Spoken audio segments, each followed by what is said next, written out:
नमस्कार, नम्रता आज रेसिपीमध्ये आपले खूप खूप स्वागत. तर आज आपण नारळी पौर्णिमा विशेष नारळाची वडी कशी बनवायची हे पाहणार आहोत. नारळी पौर्णिमेला सणानिमित्त आपण नारळापासून वेगवेगळे पदार्थ बनवतच असतो. त्यापैकी एक म्हणजे नारळाची वडी.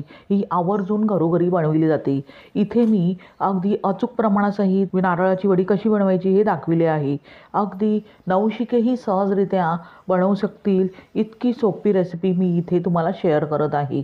तेव्हा व्हिडिओ अगदी शेवटपर्यंत पहा आणि रेसिपी जर आवडलीच तर नम्रता आज रेसिपीला सबस्क्राईब करा. अगदी निःशुल्क आहे आणि सोबतचे बेल आयकॉनवर क्लिक करा म्हणजे मी जे नवनवीन व्हिडिओ बनवेन त्याचे नोटिफिकेशन तुमच्यापर्यंत पोहोचेल. लाईक करा आणि आपल्या मित्रमैत्रिणींना शेअर करा. चला तर मग झटपट नारळाची वडी कशी बनवायची ते लगेचच पाहूया. नारळाची वडी बनवण्यासाठी प्रथम आपण तुपाने एका प्लेटला ग्रीस करून घेऊया. अशा प्रकारे मी बटर पेपर लावून घेतला आहे. त्यावर तूप लावून घेऊया म्हणजे जे वडीचे मिश्रण आपण त्यावर घालणार आहोत ते अगदी तळाशी चिकटणार नाही. आता त्यानंतर इथे मी गॅसवर एक कढई गरम करत ठेवली आहे. इथे नॉनस्टिक कढईचाच वापर करायचा आहे. आता त्यामध्ये एक मोठा चमचा तूप घालूया. तुपाचे प्रमाणही तुम्ही तुमच्या आवडीनुसार कमी जास्त करू शकता. तूप गरम झाल्यावर त्यात 3 वाट्या डेसिकेटेड कोकोनट घालूया. इथे मी डेसिकेटेड कोकोनट वापरले आहे. तुम्ही ओल्या खोबऱ्याचा चवही वापरू शकता. आता गॅस बंद करूनच अगदी एकसारखे साधारणतः 3 मिनिटे डेसिकेटेड कोकोनट व्यवस्थित खरपूस भाजून घेऊया. आता सुके खोबरे भाजत असताना फक्त त्याचा सुवास येईस्तोवर भाजून घ्यायचे आहे. अगदी जास्त करपू द्यायचे नाही आणि त्याचा रंगही बिघडू द्यायचा नाही आहे. म्हणून गॅस बंद करूनच अशा प्रकारे एकसारखे सुके खोबरे भाजून घ्यायचे आहे. साधारणतः 3 मिनिटानंतर आपण पाहू शकता सुक्या खोबऱ्याचा किस थोडासा बदामीसर झाला आहे. आपल्याला इतपतच खोबरे भाजून घ्यायचे आहे. लगेचच ते आपण एका प्लेटमध्ये काढून घेऊया. पाहू शकता खोबरे इतपतच भाजून घ्यायचे आहे. यापेक्षा रंग बदलायचा नाही.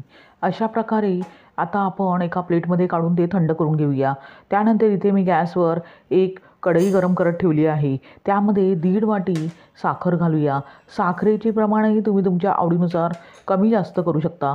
त्यानंतर पाव वाटी त्यामध्ये दूध घालून अगदी साखर व्यवस्थित विरघळून घेऊया. हे करत असताना गॅसची फ्लेम लो टू मीडियम करत साखर अगदी व्यवस्थित विरघळवून घ्यायची आहे. साधारणतः 2 मिनिटानंतर आपण पाहू शकता साखर पूर्णपणे विरघळली आहे. आता त्यात आपण जे भाजून घेतलेले सुके खोबरे आहे ते त्यामध्ये घालूया आणि गॅसची फ्लेम बंद करूनच अगदी व्यवस्थित साखरेच्या मिश्रणात एकजीव करून घेऊया. आता मिश्रण एकजीव करून घेतल्यावर त्यामध्ये मलई घालूया आणि व्यवस्थित एकजीव करून घेऊया. मलई जर तुम्हाला आवडत नसेल तर स्किप करू शकता. अशा प्रकारे एकसारखे मिश्रण एकजीव करून घ्यायचे आहे. त्यानंतर मिश्रणाला बाइंडिंग येण्यासाठी इथे मी मिल्क पावडर वापरत आहे आणि मिल्क पावडरमुळे माव्याची चव या वडीला येते. त्यानंतर पाव चमचा वेलची पूड घालूया.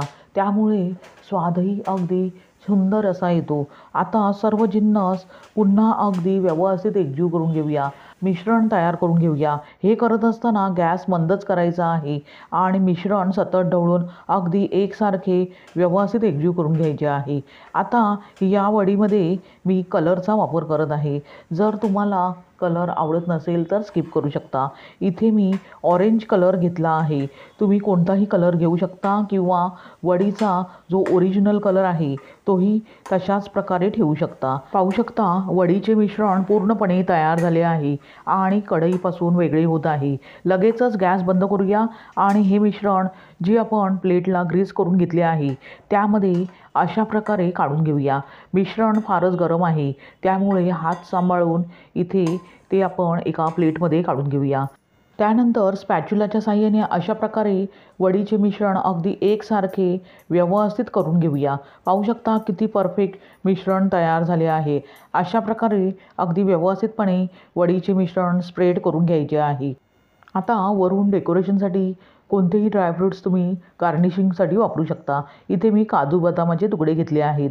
आता ड्रायफ्रूट्स वडीवर घातल्यावर अशा प्रकारे स्पॅच्युलाने अगदी व्यवस्थित दाबून घेऊया म्हणजे ड्रायफ्रूट्स निघणार नाही आणि व्यवस्थित अगदी त्या वडीवरती चिकटले जातील. म्हणून अशा प्रकारे स्पॅच्युलाने दाबून घ्यायचे आहे.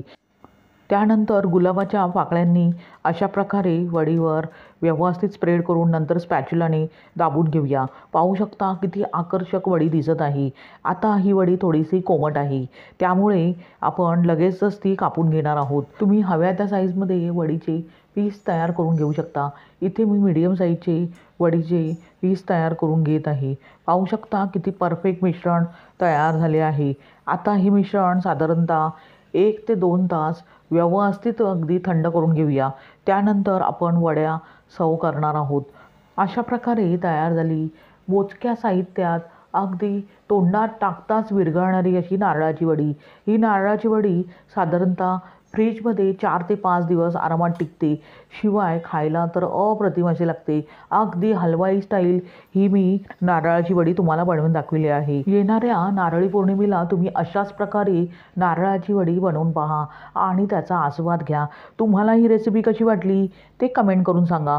आणि रेसिपी जर आवडलीच तर नम्रताज रेसिपीला सबस्क्राईब करा. अगदी निःशुल्क आहे. आणि सोबतचे बेल आयकॉनवर क्लिक करा, म्हणजे मी जे नवनवीन व्हिडिओ बनवेन त्याचे नोटिफिकेशन तुमच्यापर्यंत पोहोचेल. लाईक करा आणि आपल्या मित्रमैत्रिणींना शेअर करा. पुन्हा भेटूया अशाच झटपट साध्या सोप्या रेसिपीसह. धन्यवाद. श्री स्वामी समर्थ.